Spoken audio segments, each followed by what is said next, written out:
Concha y yo nos conocimos en Barcelona cuando yo teníamos una galería allí. Ella vivía en el barrio judío, en el mismo edificio, y nos encontramos. La vida nos tenía preparado que nos encontráramos. Empezamos a hablar y llegó un momento en el cual toda la teoría que yo desarrollaba con el trabajo artístico, mi trabajo estaba fundamentado sobre el conocimiento y sobre la búsqueda de libertad, coincidía plenamente con el trabajo de Concha. Concha lo hacía desde el lado científico y yo lo hacía desde el lado empírico, desde el lado del trabajo plástico. Entonces fue un amor a primera vista, trabajamos, estuvimos conversando no sé si un par de horas y no nos volvemos a ver, porque ella se fue a vivir a Panamá. Luego, por cosas de la vida, entramos en contacto y yo le conté que venía al Quindío para hacer estas dos exposiciones, una en el Colombo, como es la de Punto Marta y Berto Gótico, y la otra en Pereira. Y la obra que vamos a presentar aquí es una obra que tiene que ver con esto, con cómo el color y cómo el arte influye sobre las actividades humanas y cómo genera salud. Entonces, en ese momento aparece Concha y yo le digo, ella viene invitada por el gobierno del Atlántico a trabajar en Barranquilla porque su labor es generar educación para personas que van luego a ayudar a generar tejido social. Es decir, ella les explicará un poco más. Y le digo, yo voy al Quindío y dice, vámonos. Entonces yo le digo, bueno, ven, ¿por qué no viene al Quindío? Y me dice, yo voy. Y se viene y estamos aquí y entonces le pido el favor, porque yo, es decir, sé de la importancia de su trabajo y de la necesidad que tenemos aquí de este tipo de conocimiento y le pido el favor de que me regale estas dos conferencias, la de aquí y luego la de Pereira que se dará el domingo, que es otro tema también muy importante, y ella me dice que sí. Entonces aquí estamos, es, digamos, una de las autoridades mundiales en el tema y yo considero que el Quindío tiene que apostar hacia este tipo de conocimiento. Entonces, Concha, muchas gracias por venir. Gracias y aquí estamos dispuestos a escucharla. Gracias.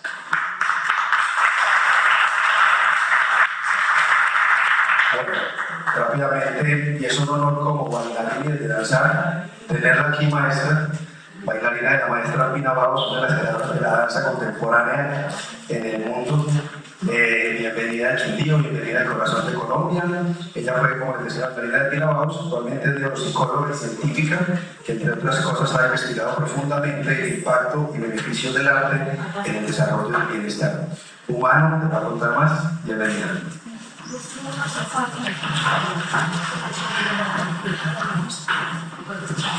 Muchas gracias, buenas tardes a todos y a todas. Gracias, Iván, por invitarme así a la Santo, como decimos nosotros en Cataluña, pero gracias por esta invitación. También por lo bonito que están ustedes haciendo en el Quindío y en este museo, también preservando la música y creando también nuevas formas de música.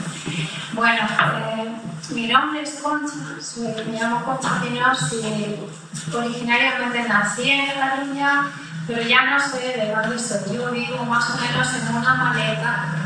Antes de la pandemia estaba cada semana en un país y cada mes en un continente. En América llevo ya más de 8 años subiendo de Barcelona, ¿no? Desde el norte hasta el sur. De lo que me gustaría hablar esta tarde con ustedes es... he hecho como una hora de conferencia magistral y yo me gustaría dialogar con ustedes. ¿Qué les parece? ¿Qué cuestiones tienen fundamentales? Quisiera enfocar esta conferencia sobre la relación que tiene el arte, la mente y el cerebro. Cómo esas tres componentes del arte, la mente y el cerebro crean nuestra realidad. Esta mañana en el coche con Dubán yo le decía, ¿tú te acuerdas que los griegos dijeron que la democracia se creó gracias a la luz de Atenas? Y es que la luz es muy importante en nuestro cerebro. Nosotros percibimos la realidad a través de la luz. Hay 4 componentes básicos que nosotros priorizamos en la neurociencia. Lo primero es el cerebro, después es la mente, lo tercero es la inteligencia y lo cuarto es la conciencia. Nosotros decimos que tenemos 3 cerebros. Eso creíamos nosotros, pues en realidad tenemos 4, porque el cuarto cerebro es el estómago. Así que si alguien trabaja en cocina, sabe de qué hablo. Desde aquí se piensa realmente, desde un cuarto cerebro. Lo que sabemos de la neurociencia es que no es solo una ciencia, sino que es es un marco fenomenológico para entender la epistemología de la realidad. Entonces, hasta ahora creíamos que en la ciencia el cuerpo y la mente estaban separados. A eso le llamamos el error de Descartes. Hoy sabemos que el cuerpo y la mente no están separados. Que cualquier cosa que pasa en nuestro cuerpo, por ejemplo, si yo muevo la mano así, hay una representación de eso en mi mente, ¿verdad?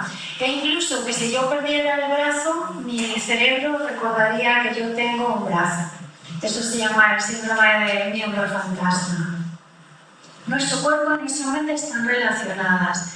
El cerebro lo único que hace es, torpemente, porque el cerebro es súper torpe, con una especie de diseño dual muy primitivo de puntitos, ¿verdad? Rellenar unas figuras que se mueven. Ese diseño de puntitos le llamamos el yo, si yo me viera a mí misma en el cerebro, me vería como una discontinuidad de punto de movimiento. La malla que le pongo a esa discontinuidad de punto y de movimiento se llama senso-percepción. Nosotros atribuimos a esa malla de una serie de puntos unos filtros, y a esos filtros les llamamos realidad senso-perceptiva. Tenemos diferentes sentidos que son internos y sentidos que son externos. Entonces, en nuestros sentidos externos tenemos el gusto, la vista, el tacto, el oído, todo eso que ustedes ya saben. Y comprendemos en neurociencia que la mente es un sentido. Pero la neurociencia también descubre que tenemos sentidos internos, o sea que podemos ver desde el interior, tocar desde el interior. ¿Cómo es eso de 10 sentidos externos e internos? ¿Y cómo que la realidad se crea a través de los sentidos? La realidad se crea a través de la percepción de los sentidos. Y hay 4 cosas que marcan la percepción. La primera es la luz, la segunda es el color. Esta mañana estaba con una bebé preciosa que creo que está por aquí sus papás, que es tremendamente lista con los colores. Entonces ella ya tiene capacidad de preferencia con respecto al color. A través de la luz, a través del color, a través de la forma y a través de la interpretación que nosotros le damos. Entonces con luz, con color, con forma y con interpretación nosotros creamos nuestra realidad. Esta realidad que nosotros percibimos le otorgamos una relación en tanto que la validamos dentro de una cultura. Y así decimos, si pinto una A, le decimos a la niña A, y la niña repite A. Pero si veo otra cultura y le enseño la A, dudan, no. Ni A ni E, cada uno dirá que es cualquier cosa. Entonces, la manera en cómo nosotros percibimos la realidad, la percibimos discontinuamente a través del cerebro. Le otorgamos mallas sensoperceptivas a través de los sentidos y a través del cerebro y a través de la mente construimos una relación intersubjetiva con nuestro cuerpo. Yo me relaciono con esta realidad, sea Víctor que me relacione desde el movimiento, sea que me relacione desde la música a través de los sentidos o de algo interno, o sea que me relacione desde la mística, por ejemplo, desde lo que estoy sintiendo, ¿no? El arte lo que hace es dialogar entre el cerebro, la mente, la inteligencia y la conciencia. Entonces podemos definir el arte como un modelo dialógico de estas realidades. El arte es previo a la escritura. Los hombres de la prehistoria no se preocupaban de poner un alfabeto, sino que hicieron un bisonte, los cazadores, ¿verdad? Hoy sabemos que muchas de esas pinturas no las hicieron los hombres prehistóricos, sino las mujeres prehistóricas. Es muy interesante en cuestión de género, ¿por qué el arte? ¿Por qué una mujer de la prehistoria tuvo la necesidad de pintar algo? ¿Qué era lo que quería decirnos? Entonces nuestro cerebro tiene 2 tipos de manera de interpretar la realidad. Una es simbólica, y el arte es completamente simbólica.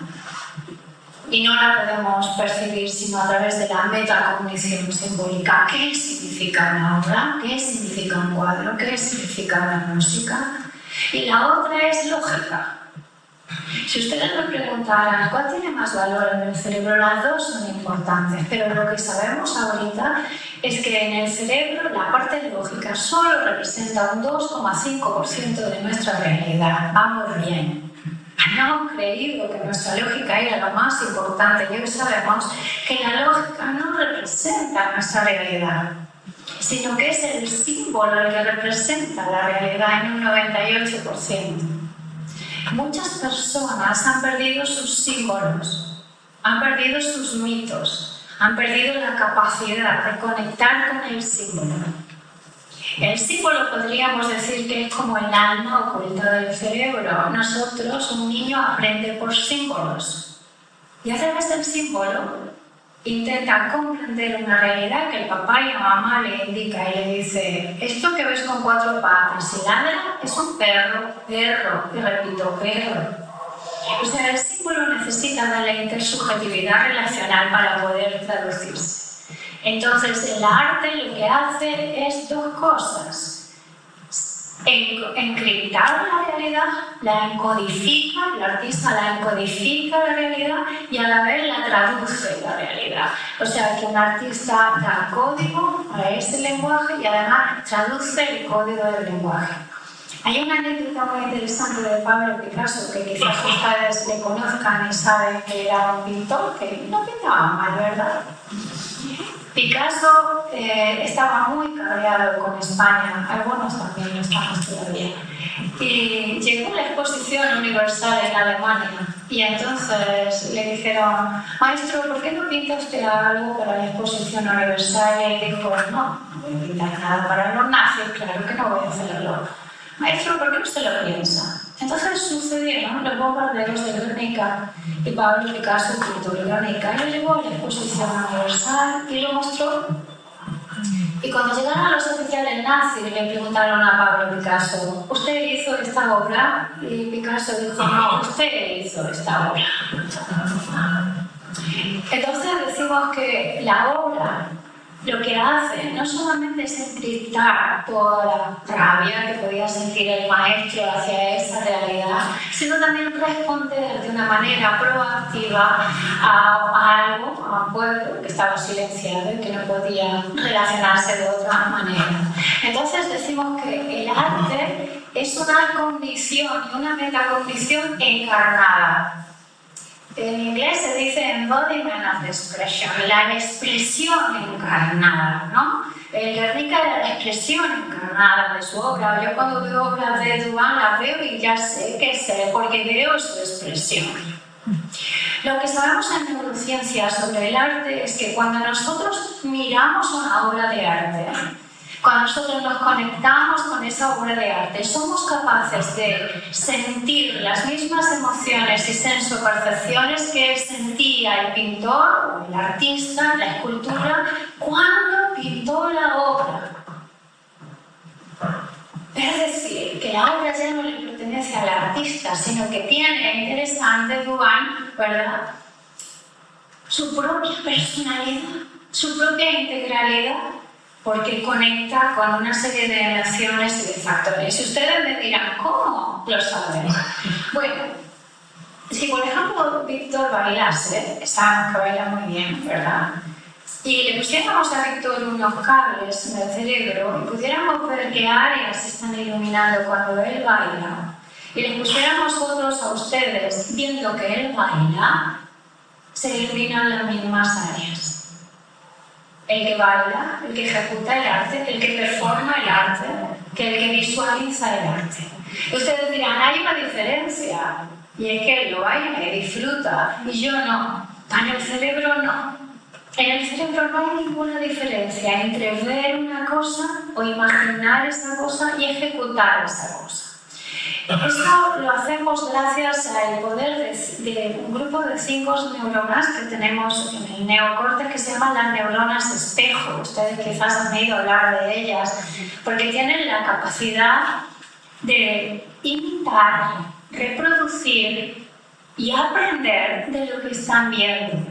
A eso le llamamos aprendizaje basado en la declaración de la experiencia. Es un aprendizaje declarativo. Entonces, el arte es la condición encarnada de un aprendizaje declarativo. Cuando nosotros vemos cómo pinta un artista, no solamente vemos la obra o escuchamos una pieza, sino que, dependiendo de nuestra educación, somos capaces de regular la expresión del matiz de la obra, ¿verdad? Igual que el matiz es todo. El matiz es como una huella, como una paleta de color que nosotros tenemos internamente para regular la realidad. ¿Y cuáles son los instrumentos que regulan el matiz de nuestra realidad? Son dos. El primero es la emoción. ¿Les suena la emoción? Y el segundo es la memoria. Vamos a la emoción. Yo percibo la realidad del arte a través de la sensopercepción, pero la sensopercepción la traduce en una emoción. Y esta emoción la encipa con la memoria. Y ahí yo creo una sinapsis en la cual se volverá indisoluble, encriptado con una experiencia. Tenemos 40.000 emociones. Son imposibles de regular. Las emociones no solamente están presentes en los humanos, sino que las plantas sienten, lo saben. Los árboles sienten, los animales sienten. De manera diferente a cómo sentimos los humanos, nosotros no podemos humanizar a un perro y decir, mira, está triste. Es otra cosa diferente, pero sí podríamos decir que tiene gamas de tristeza. Las 40.000 emociones que nosotros tenemos en nuestro cerebro se dibujan en un mapa a través de los 3 cerebros. Hay 7 emociones que son básicas, hay emociones que son relacionales y hay emociones que tienen que ver con la creación. Ustedes ni las conocen, pero ellas les dominan. Nosotros somos a veces esclavos de nuestras emociones y a veces actores de nuestras emociones. Cuando vemos una obra de teatro, o una danza o una obra de arte, está apelando a nuestra emoción. Es automático. Aunque ustedes no hagan nada, yo solamente la veo y la emoción surge dentro de mí. Podríamos decir que las emociones son como Hermes, el mensajero de los dioses. Son mensajeras de una realidad interna que no está a su alcance controlar. La rabia, la ira, el miedo, el desprecio, el asco, el odio. Dígame. ¿Alguien dijo? El dolor. El dolor, por ejemplo. Ajá. Hay emociones que son fundamentales, por ejemplo, el miedo, la ira, la rabia. Y usted que ha estado mucho tiempo en la justicia, esas las conoce. Esas emociones les llamamos emociones públicas. Cuando una emoción pública no ha sido suficientemente expresada, puede dar lugar, por ejemplo, a derivadas hacia el odio, hacia el desprecio, hacia el racismo, hacia el crimen, ¿no? Entonces, expresar las emociones es súper importante y coincidirán que el arte, uno de sus objetivos es la expresión de la emoción. Necesitamos expresar la emoción. Pero ¿cómo vamos a expresar la emoción? La emoción es como un pincel que moja en la sensopercepción, en la paleta de los sentidos. Lo marca en un lienzo y lo graba en la memoria. Tenemos 5 tipos de memoria. Memorias a corto plazo. Si le pregunto, ¿qué desayunaron hoy? ¿Se acuerdan? Sí, más o menos. Pero si te pregunto qué desayunaste hace un año, un día como hoy, ni manera. Tenemos emociones a corto, a medio, a largo plazo, intergeneracionales y colectivas.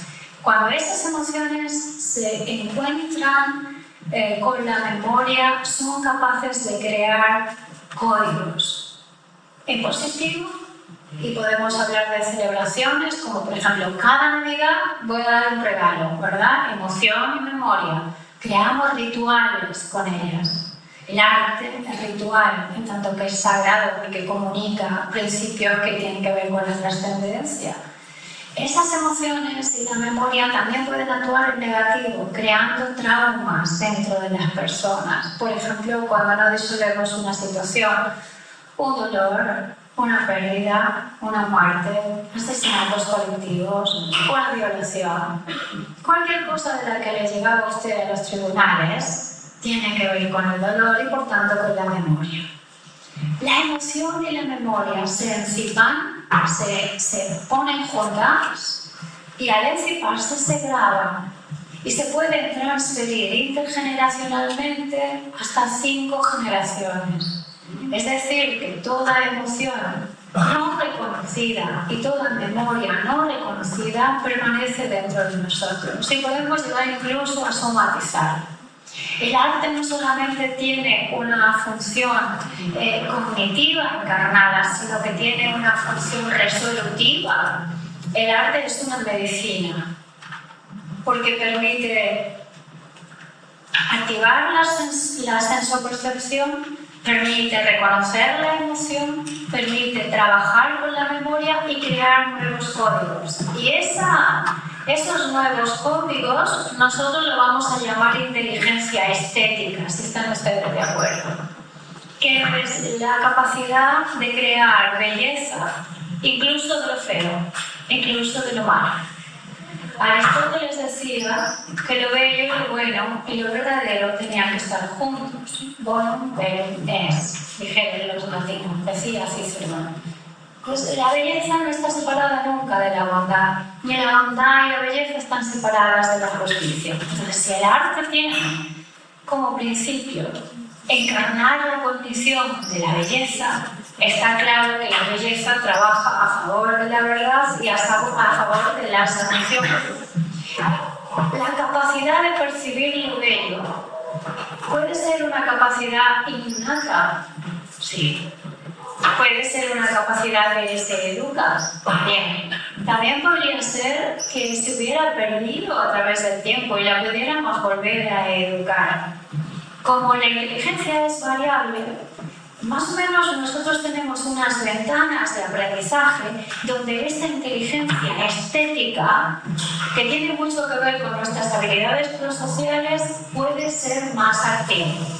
La primera ventana de aprendizaje son los niños hasta los 3 años. Entonces, si enseñamos arte a un niño menor de 3 años, estaremos resolviendo memorias intergeneracionales. Estaremos activando la expresión de sus emociones y de sus sensopercepciones. Y estaremos manteniendo una prosodia de la bondad que está muy latente antes de los 3 años. A los 3 años el niño empieza a crear habilidades prosociales y eso significa en el cerebro que si tenía una selva empieza una poda neuronal y dice no, esto ya me han dicho mis padres que no vale, lo arranco. Esto me deja un sistema que no funciona, lo quito y hace lo que se llama una poda neurológica inducida por el sistema, inducida por un lenguaje prosódico del sistema. El sistema le dice qué es lo que puede decir y qué no puede decir. En el coche de Víctor y yo estábamos hablando de flamenco y él me decía, a mí me gusta mucho el flamenco, por ejemplo las sevillanas. Y le digo, no es flamenco, lo siento, Víctor. Las sevillanas no son flamenco para nosotros, es algo que nos impusieron para impedir que bailáramos el flamenco. Entonces, eso es un ejemplo de que muchas cosas surgen en las sociedades, mucho arte surge y luego eso se corta por parte del poder, por la educación o por lo que fuera y hace una mutabilidad. El niño a los 4 años muta y se transforma en algo que llamamos una mente civilizada. ¿A qué me refiero con mentes no civilizadas? Bueno, si pudiéramos tomar el grito del buen salvaje de Jean-Jacques Rousseau, cuando hablaba de la importancia de mantener lo salvaje de la vida y ese espíritu, quiere decir que son mentes que no se rigen por la cognición establecida, sino que están dispuestos a crear nuevos códigos que rompan la cognición. Ese es el rol del artista. El artista tiene una función social súper importante en ese sentido, ¿no? Entonces, la primera ventana de aprendizaje en esta inteligencia estética es los 3 primeros años. A los 4 años empiezan a surgir habilidades prosociales que tienen ya que ver con el nacimiento de la ética, como por ejemplo la empatía, la amabilidad, la ternura, la cooperación. Voy a volver a la bebé de esta mañana, ¿verdad? Y ella estaba muy interesada. Fuimos a un parque y de repente vio un papel en el suelo. Es una bebé que tiene menos de 18 meses, se agarró a recogerlo, a ponerlo en su lugar. Eso es una ética en un estado primigenio, pero también es una estética. Entonces, la inteligencia estética tiene que ver con la ética. No podemos separar la estética de la ética. Si el niño no aprende arte en la etapa primaria, no puede adquirir los suficientes conocimientos de integrar valores morales y después pertenecer éticamente a una comunidad. Y esto es muy importante. Cuando vemos, por ejemplo, personas que caen en el abismo de la violencia o de la droga, les faltó este andamio, ¿verdad? Entre los 4 años y la adolescencia surge lo que nosotros llamamos la escolarización, y el niño aprende muchas cosas. Y ahí el arte parece que hasta que tiene 4 años te dejo pintar, luego te arranco los lápices. Ahora te toca la matemática, la geografía, no sé qué, y el arte desaparece de los niños. Incluso se pone error, porque el arte, el andamiaje que nos va a llevar, como he dicho, de la estética a la ética. Y es importante. La segunda ventana de aprendizaje es en la adolescencia. En los adolescentes se produce una cantidad de neurobioquímica que es importantísima en términos de hormonas. Mayor testosterona, mayor oxitocina, mayor adrenalina, y hace que sea como un segundo de nacimiento neurológico. Es como una segunda vez nacer, solo que ya en un cuerpo de un adolescente. Si alguien de ustedes es padre de un adolescente o lo ha sido, ya sabe de qué hablo si han sobrevivido a algún adolescente. Son terribles, porque ellos, su función, la función de la adolescencia era retar a la comunidad e ir más lejos. Y muchos padres me dicen, es que no soporto a mi hijo. Bueno, no lo soportes, déjale que cree. Pero si el adolescente no tiene un espacio para crear esta cognición, de nuevo su arte se pervierte. La función social de la adolescencia era crear ya productos, servicios, inteligencias que iban a ser útiles para el resto de la sociedad. En nuestra sociedad los adolescentes se idiotizan. Les dejamos delante de las consolas, delante de los ordenadores, no le damos un rol. Y antes un adolescente, ese periodo de ser adolescente a la etapa adulta eran 3 meses, hoy son 10 años. ¿Cuándo se acaba la adolescencia? A los 21, hasta los 40, ¿hasta dónde llega la adolescencia? Entonces la segunda ventana de aprendizaje es la adolescencia. Y ahí el arte es muy importante. Para sanar si ha habido alguna cosa que no iba bien o para apuntar la responsabilidad ética y moral en la sociedad. Si un joven no se responsabiliza de cosas en la adolescencia, como adulto va a ser mucho más difícil. Si no te responsabilizas de la mascota, ¿cómo lo harás de una familia? Entonces observamos cómo el arte tiene una función de hacer emerger contenidos y de crear responsabilidad. Y la tercera ventana de aprendizaje tiene que ver con el trauma. Y es cuando nos pasan cosas duras en la vida. Cuando nos pasan cosas duras en la vida, nuestro cerebro, que normalmente tiene dos tipos de manera de regularse, nuestro sistema simpático y parasimpático, están en equilibrio o en desequilibrio. Y continuamente estamos en equilibrio y en desequilibrio. La capacidad de estar en desequilibrio y volver al equilibrio la llamamos una buena capacidad de regulación del estrés. El estrés es necesario para la supervivencia, pero demasiado estrés continuado lo que hace sería mermar mi capacidad de volver al equilibrio. Cuando nosotros sufrimos un trauma, lo que hace el trauma es golpear nuestra realidad, la secciona de una manera que nos cuesta volver al equilibrio. Dijéramos que ha dejado una huella, ha dejado una marca dentro de nuestra realidad. Si la persona tiene habilidades o recursos internos, puede desarrollar algo que llamamos resiliencia, que es la capacidad de volver a lanzarse frente a unos hechos concretos y ser incluso capaz de lo que era. El arte produce resiliencia. ¿Qué les parece? Solo el arte produce resiliencia. Estamos estudiando. Entonces, si producimos resiliencia, resolvemos el trauma. Entonces el arte ya estamos viendo que está en las tres ventanas principales como un lenguaje que interpela con toda esta realidad. La inteligencia estética se une con la inteligencia ética en este elemento, ¿verdad? En tres variables que son de las tres que quisiera hablar. A mí me gustaría mucho que ustedes se embarcaran en un programa de arte, porque sé que les gusta el arte, pero que lo hicieran también haciendo uso de la ciencia. El arte y la ciencia nunca estuvo separado hasta que llegó un señor llamado Descartes y empezó a separar la razón de la emoción. Pero si uno coge al maestro Leonardo, suena Leonardo da Vinci, era científico y era un artista.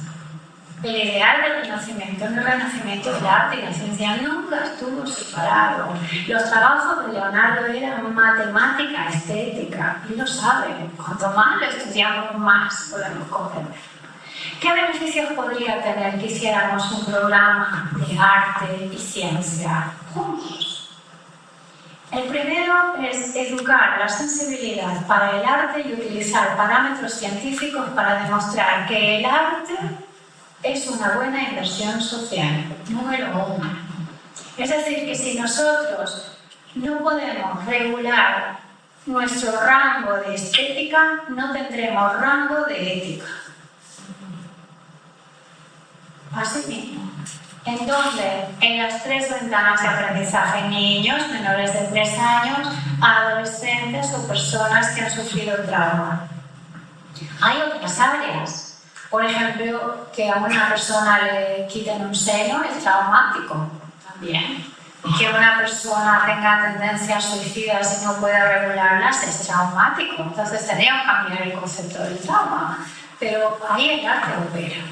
La primera función que podríamos hacer sería trabajar la necesidad de educar el elemento estético en distinguir el rango, la granularidad del fenómeno estético y cómo eso se vincula con la ética.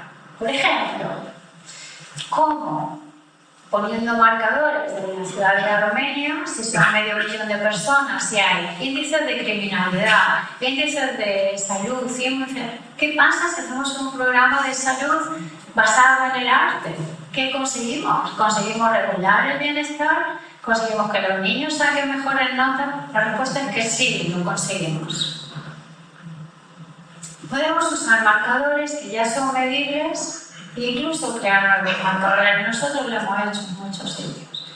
La segunda cosa que podemos hacer con el arte, una vez creado un rango de estética y de ética, es ir a una profundidad de la creación estética, a ir más allá. A veces las personas no pueden interpretar el arte porque nadie les enseñó a hacerlo.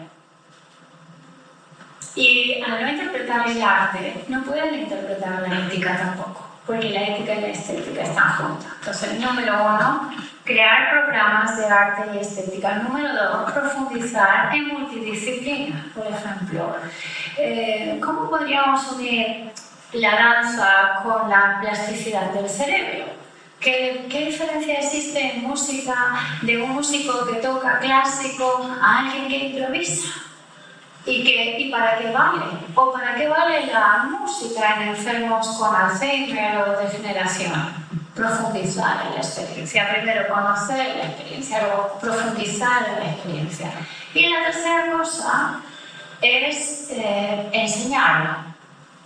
Porque como mejor aprende uno una cosa es enseñándolo. Si lo aprendes solo para ti, tu nivel de comprensión es muy bajo, pero si lo aprendes para enseñarlo a otro, eso puede ser fundamental.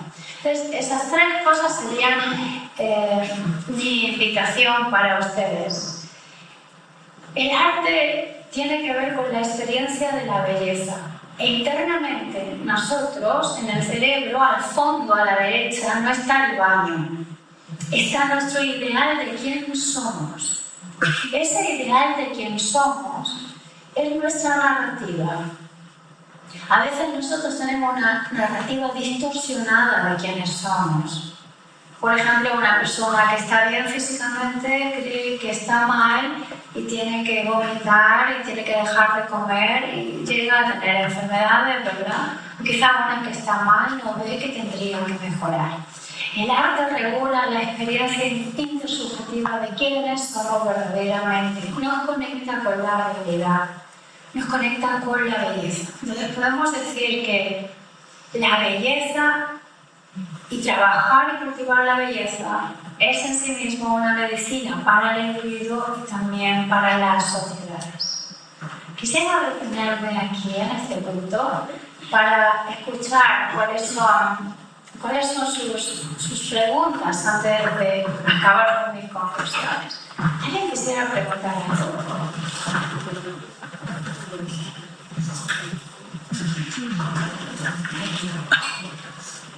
Sugerencias o preguntas. Adelante.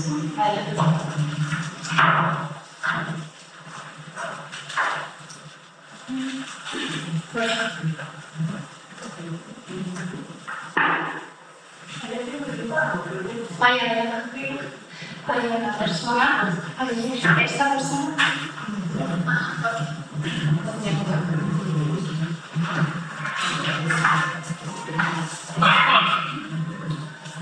Buenas tardes, mi nombre es Gilberto Sarasa. Mi inquietud es la siguiente. Entiendo la relación que usted dice que existe entre el arte y la ética. Se me ocurre pensar que si a eso se debe que en el mundo existe tanta violación de los códigos de ética que llevan a comportamientos antinaturales, esa falta de dones o talentos para el arte que tienen los seres humanos, porque yo creo que ese es como un privilegio que tienen muy pocos seres humanos que nacieron con esos dones de poder crear. La mayoría de seres humanos veo que nosotros no tenemos esos dones, no sé si es que no lo hemos explorado, desarrollado, pero yo en el caso particular yo no lo veo con una pared. Yo no me veo con habilidad para el arte, para crear, para pintar, para eso. Y sin embargo, con todo respeto y con toda la inmodestia del caso, yo me considero un hombre profundamente ético.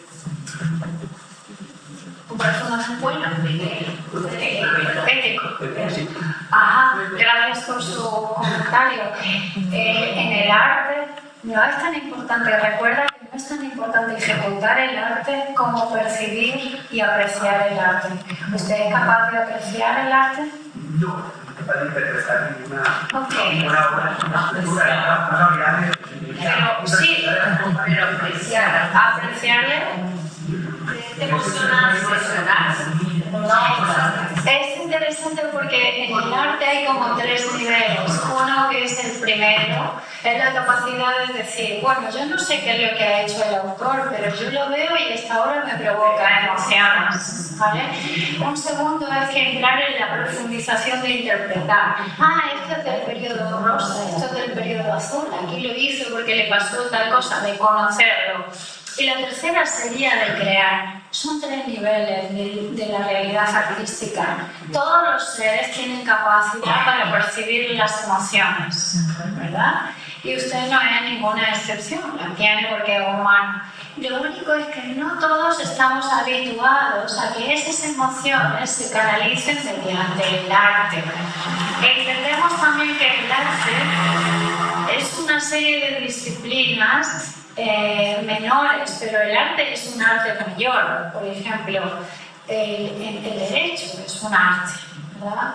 La medicina es un arte. Los griegos consideraban que la ciencia era un arte. En nuestra sociedad consideramos que el arte es las artes plásticas, un poco como las cosas menores. Pero ellos no, ellos consideraban que el arte era algo sagrado y que una persona que era un artista no era un escultor o un pintor, sino que, por ejemplo, un abogado, un médico, una comadrona, ¿verdad? Era un artista. Lo que sí me gustaría apreciar de su comentario es que a veces las personas no sabemos lo que apreciamos, pero sí puede ser educada esa apreciación. Por ejemplo, si nosotros ahora tuviéramos una clase de arte, ¿no, Dubán? Le pudiéramos poner 10 obras de arte. Si yo le pido a ustedes, cierren los ojos y piensen en 10 obras, no 10, 3 obras de arte que han marcado su vida. Estoy segura que ya las tienen. ¿Las tienen? Sí. Por ejemplo, a mí me encanta David, que ha marcado mi vida. Me encanta Van Gogh, ha marcado mi vida. Picasso, me encanta.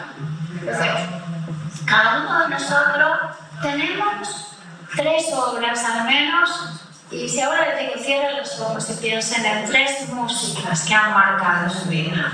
¿Las tienen? Claro, en una. Eso es capacidad de percibir el arte. Cuando un enfermo de Alzheimer está muy malito, ya no recuerda quién es, pero cuando le ponemos una música que está asociada con quién era, esa persona vuelve a sentir las emociones como si recordara quién era. Entonces el arte nos hace recordar quiénes somos. Por ejemplo, la comida, la gastronomía es un arte. Pues si yo les pido cierren los ojos y piensen en el platillo que le preparaba su abuelita, su abuelito, su mamá, ¿lo tienen?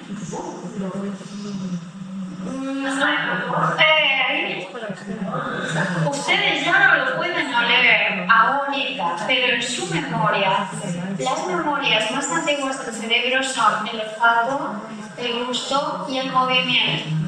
Entonces sí que podemos percibir el arte, ¿verdad? Sí que tenemos noción de lo que es bueno y de lo que no es bueno. A veces estamos un poco despistados y no nos acordamos cómo era la receta de la abuela. Pero cuando alguien nos pone el plato y dice, no, así no era como lo hacía la abuela, yo sé cómo lo hacía. Porque está en tu memoria, ¿no? Entonces, el arte tiene la capacidad de evocarnos quiénes somos y de crear nuevas identidades, lo cual es muy interesante. Ahí vamos. Claro.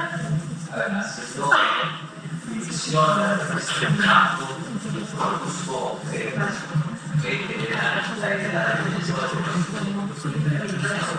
hay una cuando habla de la posibilidad de la educación, hablamos de cómo el niño usualmente en esa capacidad está violentado para que no sea realizado.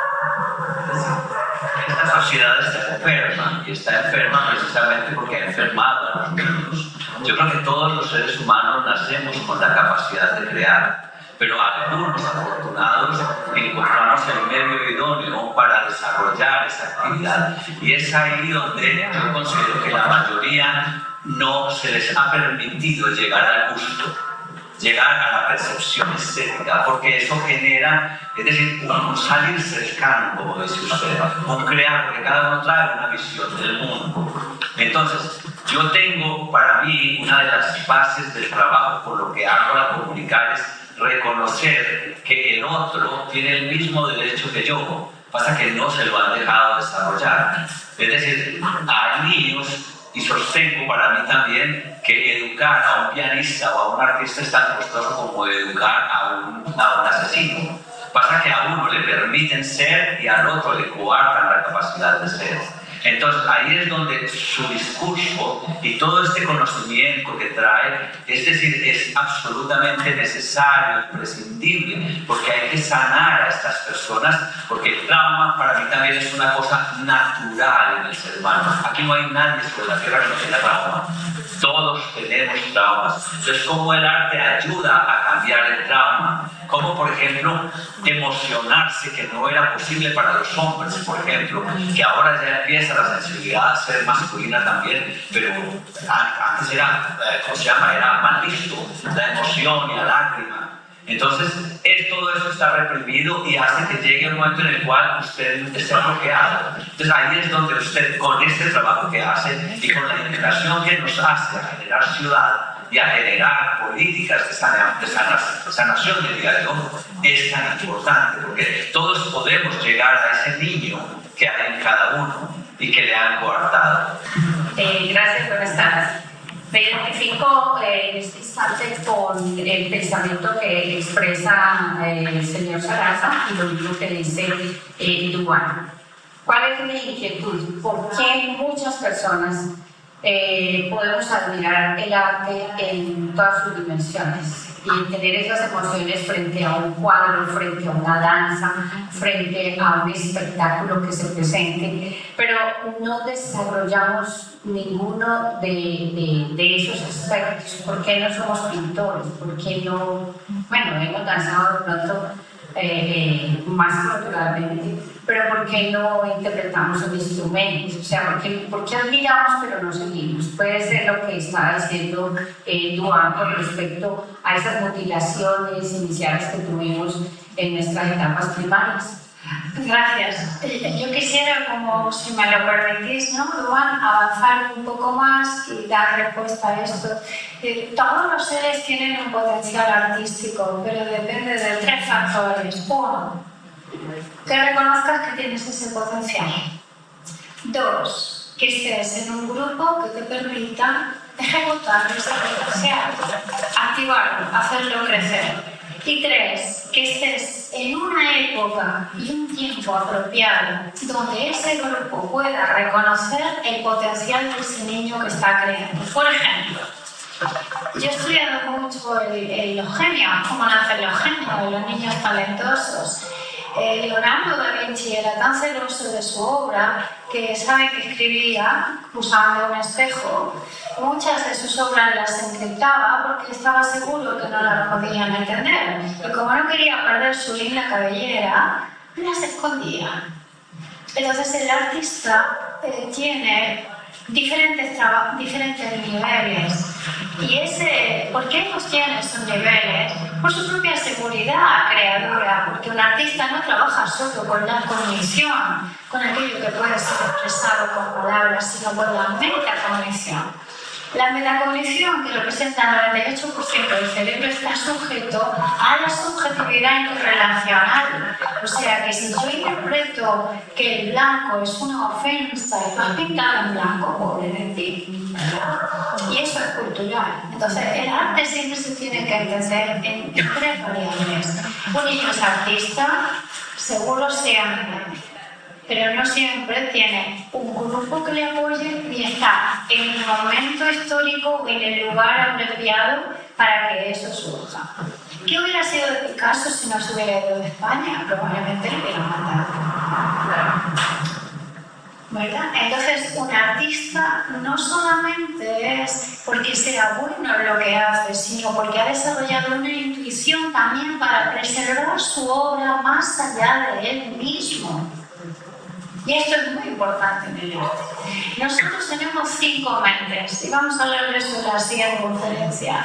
Entonces, la primera mente que tenemos, la primera manera de operar es simbólicamente. Nosotros aprendemos todo por símbolos, es lo que se llama el juego simbólico en la infancia. Si nosotros no tenemos capacidad de simbolizar, no aprendemos. Por ejemplo, una niña puede simbolizar que es una madre y le da de comer a la muñeca. Un niño puede simbolizar que es un cazador y entonces hace como si matara a un león, ¿verdad? Simboliza lo que él quiere ser. Sin esa mente simbólica, sin la capacidad de simbolizar, yo no puedo entrar en la siguiente mente, que es una mente disciplinada. El arte requiere disciplina. Si hay alguien aquí que es un artista, sabe. Víctor, ¿cuánto vuelve artista hasta que te salió bien? Entonces, un artista no solamente nace, sino que se hace. Y un artista es alguien que tiene una gran disciplina. La gente piensa que los artistas son bohemios, que hacen 4 garabatos y ahí están. Pero no, están trabajando con su propia disciplina interna y externa. Saben lo que quieren, suelen ser personas bastante exigentes y con una capacidad de pedirse a sí mismos. Entonces, todas las personas tienen talento para ser artistas, pero no todos tienen la voluntad de serlo. Y lo que eso significa el serlo. Porque en la sociedad ser un artista no siempre es está bien visto, ¿verdad? En todas las sociedades. Yo creo que eso es importante, poner el elemento de la disciplina. Aristóteles decía que la educación tenía que tener el arte, las virtudes, la ética y la estética, y le tenía dos elementos más. Una es el pensamiento crítico, la capacidad de hacer unas preguntas por la realidad, que eso era la academia griega, y el movimiento, la gimnasia. Entonces la academia griega se basaba en esos principios. Y nosotros no educamos a los niños para que se hagan preguntas. ¿Por qué usó Duván el color blanco y no usó el rojo? No lo sé. ¿Qué hubiera pasado si hubiera estado el rojo y no el blanco? ¿Cómo hubiera cambiado la realidad? Tenemos miedo a hacernos preguntas. No hemos sido educados para la pregunta. Entonces, una educación para el siglo XXI se tiene que fundamentar en preguntas, en el arte, en parámetros científicos y sobre todo en ponerlo en movimiento, lo que llamamos la pedagogía de la encarnación, encarnar eso que se está diciendo, ¿verdad? Y hay distintos parámetros de arte. Hay arte individual y artes colectivos. El arte también es colectivo cuando se conjuga un movimiento, como muchos, ¿no? Pues el surrealismo o el impresionismo, lo que fuese. ¿Cómo no? Bueno, yo les voy a compartir como de experiencia en eso de la emoción y de crear. En mi trabajo con comunidad encontré cualquier ocasión con un grupo y entonces la idea era que crearan. Entonces en el piso se pusieron varios elementos para que ellos de ahí cogieran lo que quisieran e hicieran algo lo que quisieran.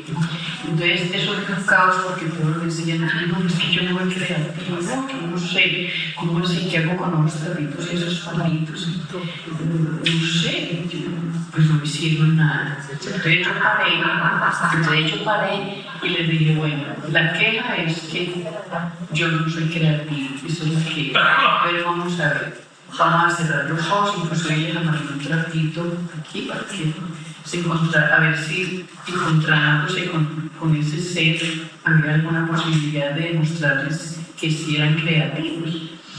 Entonces sí, se hizo el ejercicio.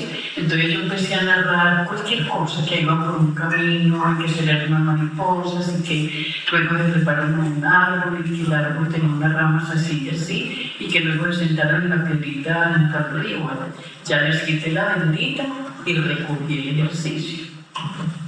No, es que tenía que calmarnos porque todos querían expresar qué vieron. Cómo era la mariposa, cómo era el árbol, cómo era el río, cómo era la piedra, si son creativos. ¿Y qué sentiste cuando te sentaste en la piedra junto al río y empezaban a aflorar también esas emociones que cada uno sintió cuando ve un pajarito, una mariposa, la describieron el camino? Entonces, bien, si son creativos, ahora a trabajar. Exacto. O sea, usted lo que les hizo fue un proceso de reconocimiento, de apreciación y después de disciplina. Es un poco lo que estamos trabajando. Exacto. Pero claro que la educación a veces y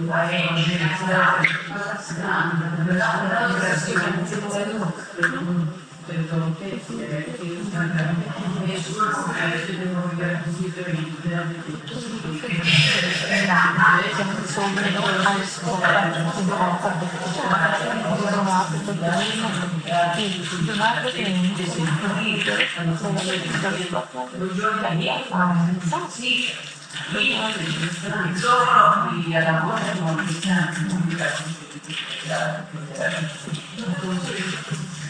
una sociedad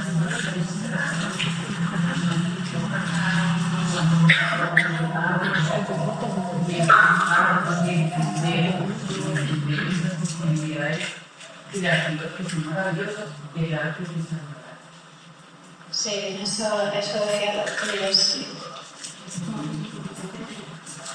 Buenas tardes, soy Luz Aquiceno, artista plástica. Quiero hacer esta pregunta, si nos puedes definir o redefinir el concepto de belleza, de lo bello, ¿qué es lo bello? que no sabes que es la forma externa que nos representa algo bello. Y en contrapeso con lo que también pues, podemos experimentar sobre el caos. Caos también como término de germen de creatividad. Qué hermoso. Yo acabo de escribir un libro que aún no está en América, pero que se llama La belleza de ser bueno, que ha editado Penguin Random House. Y en ese libro hablo, pues todo el libro es sobre qué es ser bello, ¿no? Entonces, cuando Penguin me propuso hacer este libro, el primer problema que encontramos es que no está suficientemente meditado qué significa ser bello, ¿verdad? Lo que tú me estás preguntando. Y lo que he encontrado, en mi ignorancia, ¿no? Porque al final uno tiene que resumir la obra, pero encuentra muchas pistas, es que la belleza es, para mí, la belleza es inseparable de la bondad y también de la verdad. La palabra belleza, o sea, en latín, bonus y bellum es lo mismo, lo que es bueno es bello. Entonces podemos decir que la belleza no es simplemente un atributo externo de una forma física, sino más bien todo lo contrario. Es un estado interior para poder declarar o reconocer la gracia que existe en la naturaleza de los fenómenos. Por ejemplo, es bello un moribundo y tú puedes decirme no. Pero yo estuve con Madre Teresa en Calcuta y vi cómo ella trabajaba con los muertos. Y sí,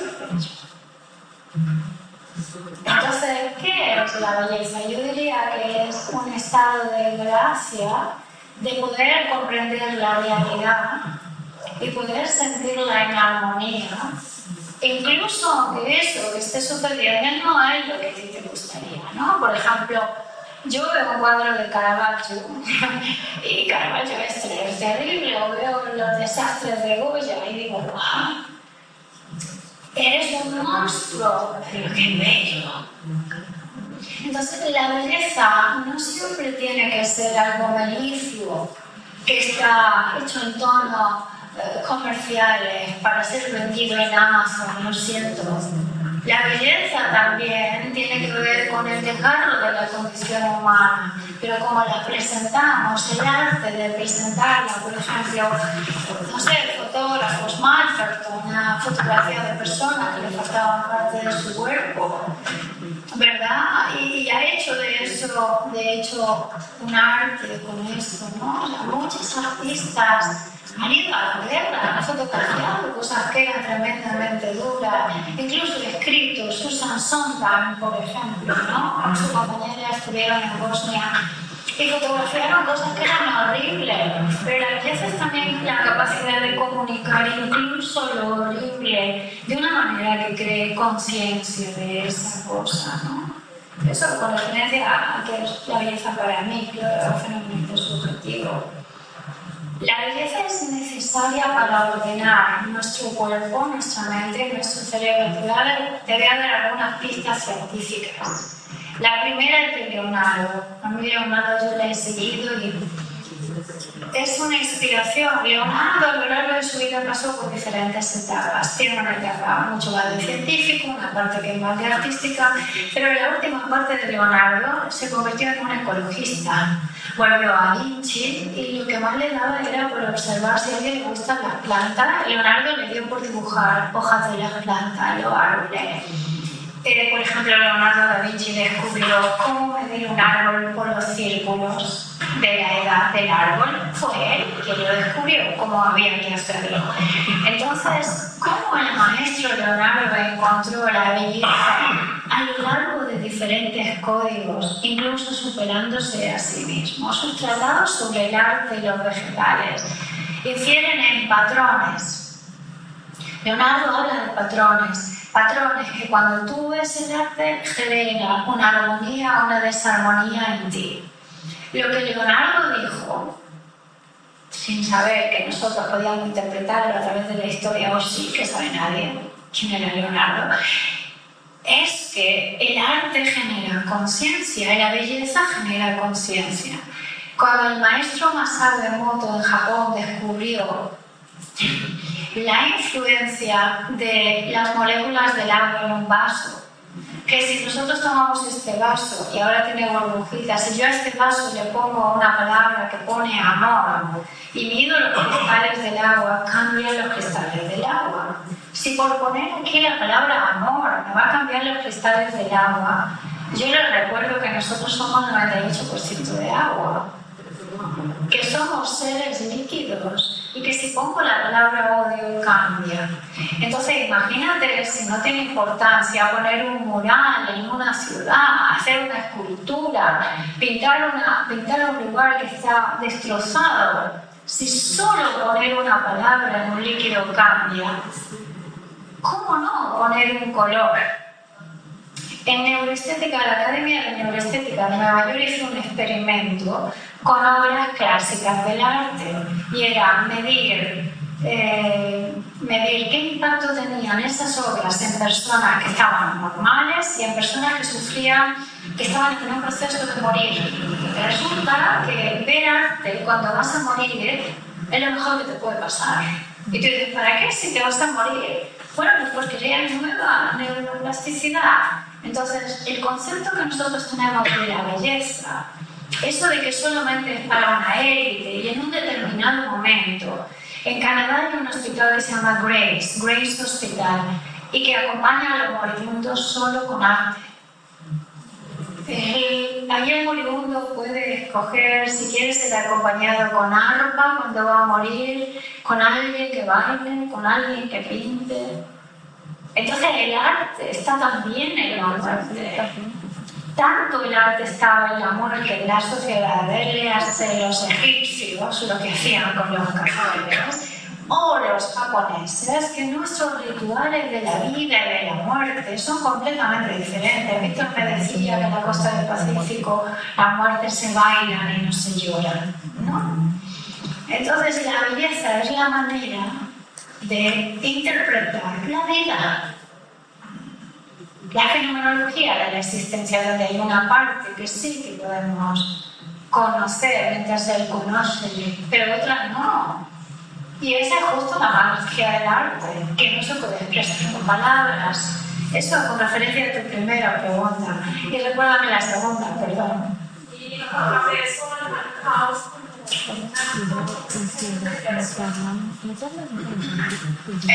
Si nosotros observamos la naturaleza crea alternativamente caos y orden. Si tú dejas en la selva un espacio vacío, la selva rápido lo ocupa y crea lo que tiene que crear. El filósofo Fukuoka en Japón hizo un experimento con jardines y permacultura.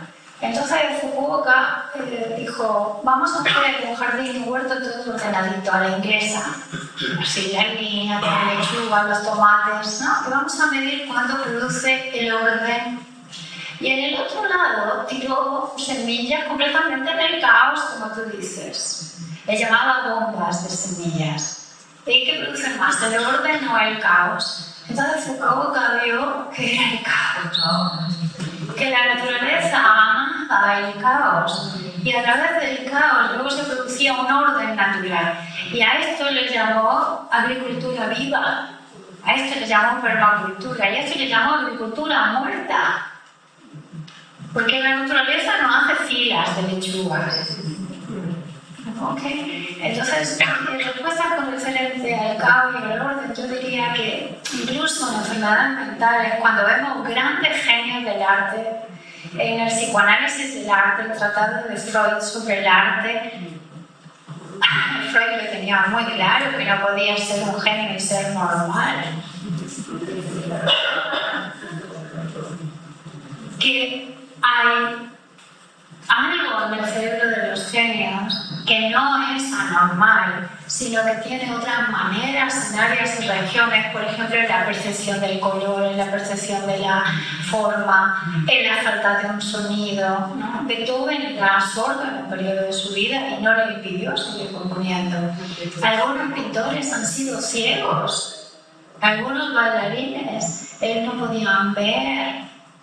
y músicos y siguieron creando el arte, ¿no? Entonces, el tema no es si hay caos y orden, sino si tú sabes hacer un caos productivo o es un orden inútil, ¿no? Si el orden, como dijo Fukuoka, nos lleva a la neurosis, entonces bendito caos.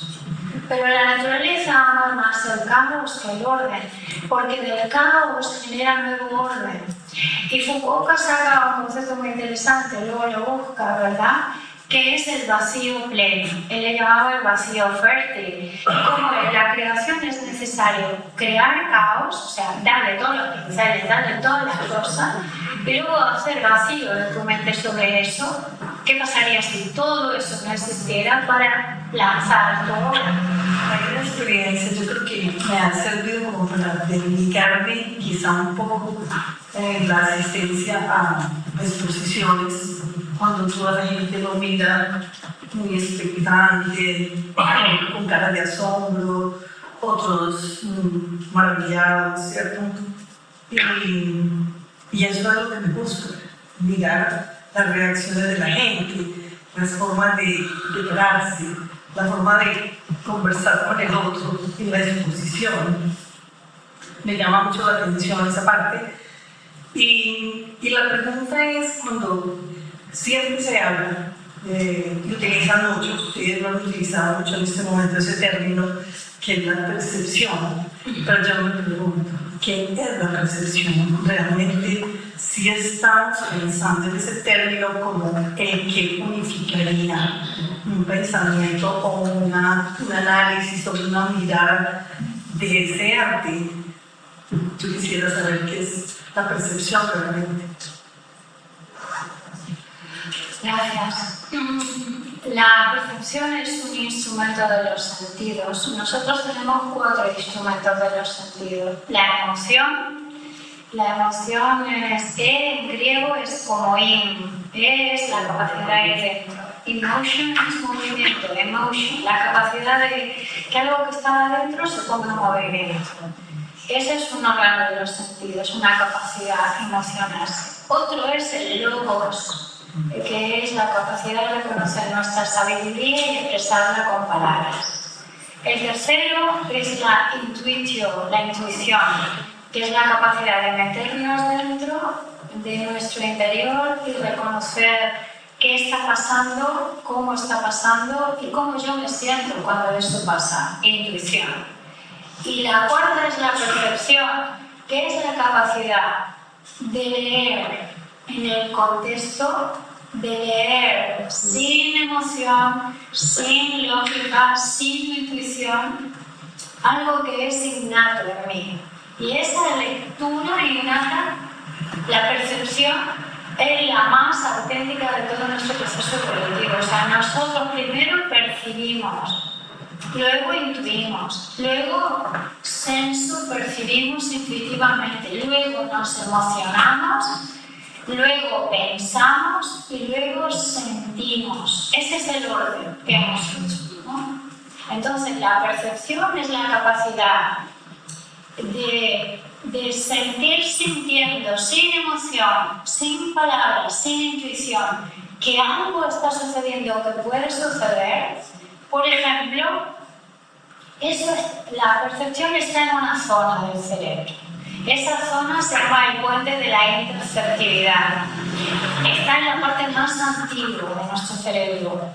Y eso es lo que nos ha servido para sobrevivir.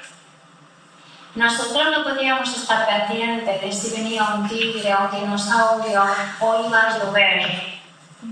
Pero los pueblos originarios, su percepción, su puente de la percepción está muy activo. Ven una nube y te dicen, dentro de 6 meses lloverá. ¿Cómo? Ni el tiempo, ni el weather forecast acierta como ellos. ¿Por qué lo hacen?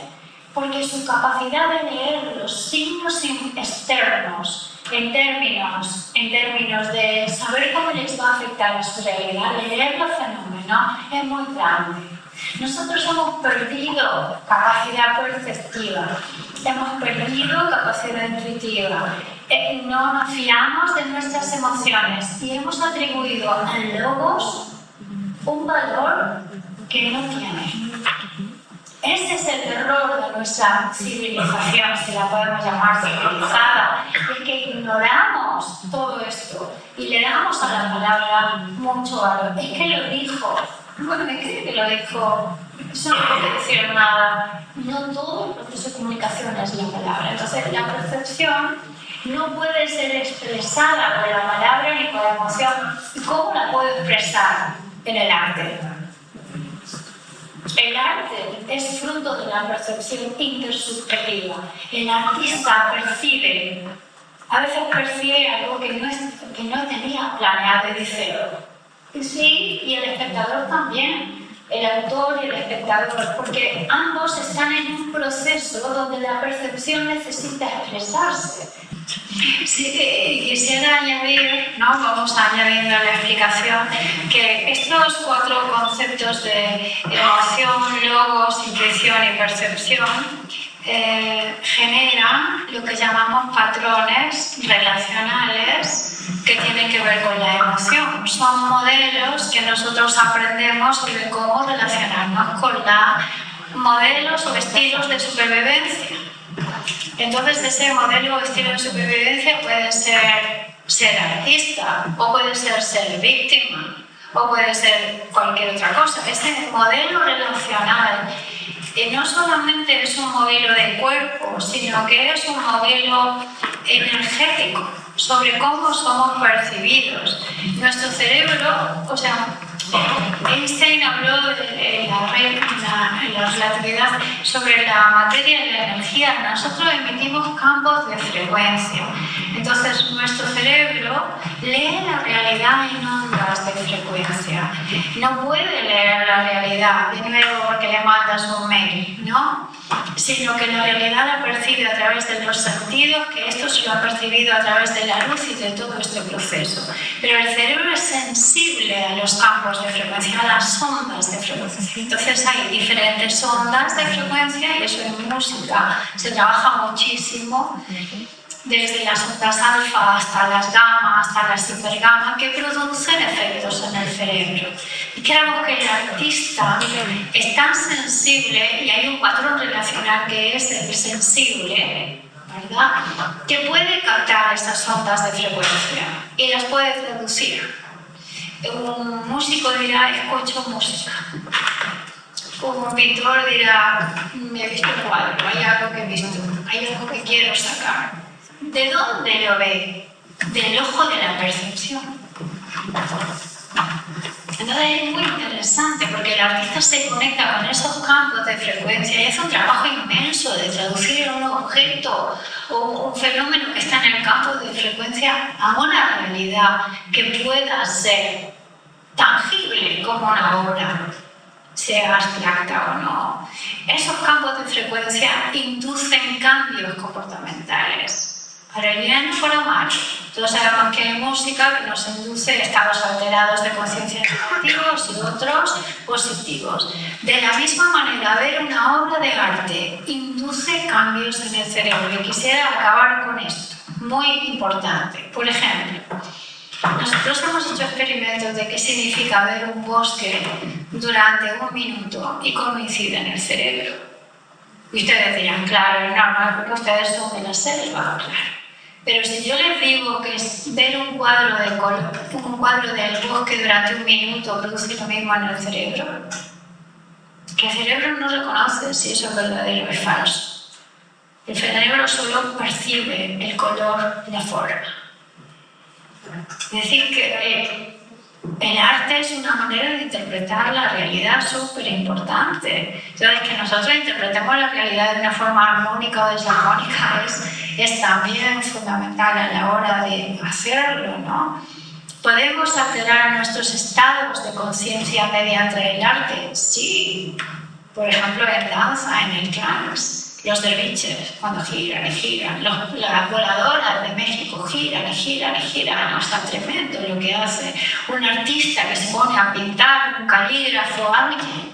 Me maravilla Isabel Allende, que dice, cada 1 de año yo empiezo un libro y acabo el año y acabo un libro. Disciplina, ¿no? Entonces, en el arte están esas cosas también presentes. Bueno, muchísimas gracias por la atención. Maestra, hay una última intervención. Adelante. Aquí estaba agendada.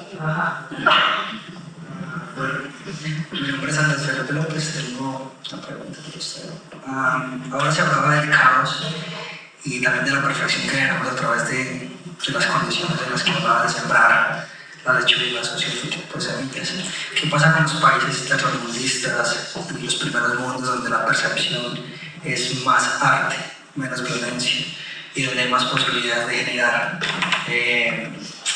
generar más conciencia colectiva y donde los hábitos y la disciplina es mayor? ¿Qué pasa con esos países? Sí, sería posible o sería mejor estar en un estado de conciencia o en un país donde se valora y donde es más disciplinado o en ese caos para poder encontrarme y llegar a entender. Es una excelente pregunta. Yo que me la paso viajando, ¿no? Y la compañera ha tratado el elemento del caos y tú ahora hablas de nuevo. Yo diría que vivimos un tiempo donde es necesario hacer uso de la disrupción. La disrupción es romper la manera lógica, secuencial, analógica que tenemos de ver la realidad, ¿verdad? Nosotros decimos, va a amanecer o va a anochecer. Aquí ni amanece ni anochece nada. O sea, somos nosotros los que nos movemos, no el sol. Pero todavía seguimos pensando que es el sol que se va a dormir, luego el sol sale, ¿verdad? Entonces, nuestra interpretación de la realidad, somos todavía bebés interpretando el universo. Bebés en este universo, más bien, que es inmenso. La disrupción en los países que generen más conciencia de la disrupción y que sepan gestionar la disrupción son los que van a triunfar. Y si tú me preguntas que a dónde pondría yo el ojo, por seguro en África. En África hay unas cosas muy interesantes porque dominan mucho el elemento simbólico todavía y lo han mantenido, ¿verdad? Y además todos somos oscuros en nuestros genes, así que el racismo es una estupidez, venimos todos de África, completamente. Entonces, los países que gestionen mejor la disrupción, que sean capaces de pegar lo que nosotros ahora llamamos un salto cuántico.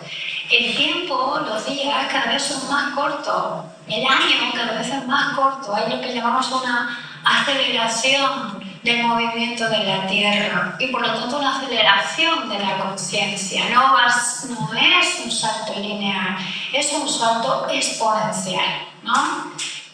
Tú tienes una bebé pequeña y si estuvieras de repente 3 meses sin verla dirías ¿cuánto ha crecido? Y si la ves cada día no lo ves cómo crece. Entonces dijéramos que la humanidad está como tu hija a punto de pegar un estirón súper grande, ¿no? Ese estirón lo podemos hacer hacia la destrucción de nosotros. La Tierra no la vamos a destruir. La Tierra tiene capacidad de darnos una patada y de volver a generarse porque ya lo ha hecho. IGEA es conciencia. La Tierra tiene conciencia de todos nosotros. Es un ser vivo, igual que el agua, igual que los árboles tienen conciencia, ¿no? Entonces yo creo que los países que sepan generar bien su disrupción, los que sepan activar su capacidad de crear desde la nada y que sepan relacionarse bien con la Tierra en ese sentido. No es cuestión de inteligencia artificial, sino de cómo combinamos la inteligencia artificial y la inteligencia de la naturaleza juntas. La inteligencia artificial la hemos creado nosotros los humanos, entonces lo que hacemos es regular cómo la usamos. Pero hay todavía mayor inteligencia. La Tierra es muy inteligente, es maravillosa. Un pulpo es inteligente. Una planta es inteligente. Las plantas tienen 11 emociones básicas y nosotros solo 7. Entonces nos creemos que somos más importantes que un helecho. Y es un error. Pues yo diría apostar por países que gestionan bien la disrupción, que tienen buenos planes de emergencia y saben que se promueve la disrupción. Por ejemplo, si nosotros vemos como en California, en Silicon Valley, había disrupción, ahora ya no. Entonces tú observas en el mundo quién está haciendo disrupción, y en el arte está claro que el arte es disrupción. No sé, ¿tú qué piensas? Si un artista tiene o no que ser disruptivo. Sí, debe de ser un artista disruptivo.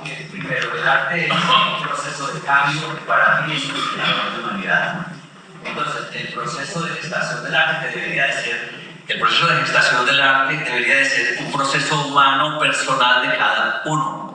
Es decir, a mí siempre me preocupa que a los artistas o a los políticos o a los filósofos se les cargue una responsabilidad que en el fondo es de todos. Es decir, cada uno debería de asumir, y es como quería terminar ahora cuando usted terminara, y me voy a adelantar un poco, es cómo esto sirve para generar esa necesidad que tenemos, ya sabiendo que somos cogestores de la realidad, cómo ayudar a generar unos cambios pequeños a nuestro alrededor que generen más sociedad, que generen más humanidad. Es decir, porque ya lo tenemos demostrado, pero el arte, yo no me siento ni arriba ni abajo, yo soy un ser que trabaja con unos elementos como trabaja el panadero.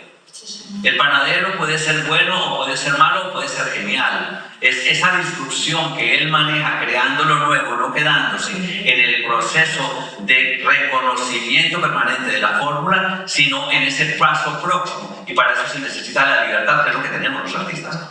Entonces, ahí es donde yo invito, y esto me parece que es absolutamente pertinente, Concha, y es mi invitación, vamos a hacer proyectos juntos con el Maki para que esto se convierta no en una forma de hablar, sino en una forma de actuar. De cómo nosotros, con esto que estamos haciendo y con lo que cada uno desarrolla, porque cada uno es responsable de lo que pasa en la tierra. Es decir, no es el presidente de la República, ni es el filósofo. Es la atención, la intención, la disciplina y el trabajo permanente de su visión, de su mundo. Y ahí es donde nosotros nos estamos juntando para generar esa opción donde cada uno tenga el espacio para desarrollar eso que nos ayudará a ser mejor sociedad y que en el Quindío es absolutamente imprescindible. Sí, yo quisiera, desde luego que estoy muy de acuerdo en crear campos de conciencia, ¿no? En el campo de conciencia una de las cosas que pasa es la disolución del yo. Entonces muchos yo hacen un no yo y desde el no yo podemos crear como muchos elementos. Estamos muy acostumbrados a crear orden y por eso las preguntas del caos son muy interesantes y le tenemos miedo al desorden. Pero el artista lo que hace no es exactamente desordenar, sino cambiar la lectura de la realidad en una más necesaria. Tiene esa habilidad.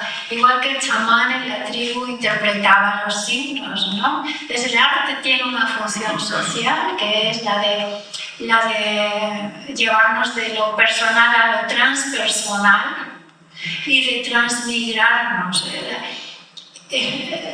Nadie como el Renacimiento hizo cambiar Europa y era un movimiento artístico. Entonces sí, el arte cambia las conciencias absolutamente.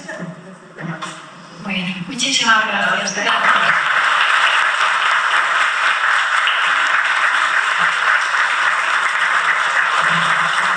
Muchísimas gracias, doctora Pinus. Los invitamos el 15 de este próximo domingo en la Hacienda Castilla, en Pereira, las 5 mentes del futuro, y seguidamente una magnífica exposición del maestro Juan López a partir de las 3:30 de la tarde. Los que estén interesados les podemos enviar la dirección, la ubicación, para acompañarnos. Muchísimas gracias a la Casa Museo, a Álvaro y a Marta por este espacio tan maravilloso.